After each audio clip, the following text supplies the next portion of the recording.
মঙ্গল আরতির মাধ্যমে আজকে শুভ সূচনা হয়েছে। 5:45 বৈদিক মন্ত্র উচ্চারণের মাধ্যমে, পবিত্র বৈদিক মন্ত্র উচ্চারণের মাধ্যমে আমাদের অনুষ্ঠানের সূচনা হয়েছে।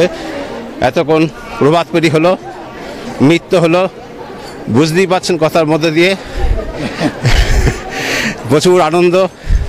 খারপাটিয়াবাসীর ভক্তবৃন্দ, মাতৃবৃন্দ সকলে সমবেত হয়েছেন, সকলেই এই আনন্দে সামিল হয়েছেন এবং এই অঞ্চলের সমস্ত ভক্তমণ্ডলী, মাতৃমণ্ডলী সকলকে এই উৎসবে আসার জন্য আমন্ত্রণ জানানো হচ্ছে।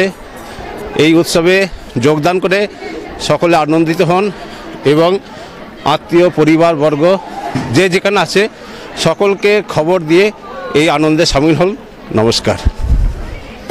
মহল ভগবান শ্রী শ্রী রামকৃষ্ণ পৰমাঙ্কদেৱৰ জন্মতিথি, জন্ম জয়ন্তী উৎসৱ 5 দিনব্যাপী এই উৎসৱ চলিব। খাৰুপেটীয়া ৰামকৃষ্ণ মিছনত সকলো ৰাইজক আমন্ত্ৰণ জনাম, আপোনালোকে আহক আৰু এই উৎসৱত যোগদান কৰক। সকলো আই মাতৃসকলক, সকলো ভ্ৰাতা দাদা সকলক আমন্ত্ৰণ জনাম।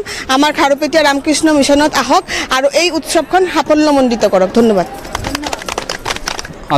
আজি 12 তাৰিখ, আজি আছে আমাৰ ভগৱান শ্ৰী শ্ৰী ৰামকৃষ্ণ পৰমহংসদেৱৰ 4:30 বজাত মংগল আৰতি, 8টা বজাত শোভাযাত্ৰা 9:30 ভিতৰত শেষ হ'ল।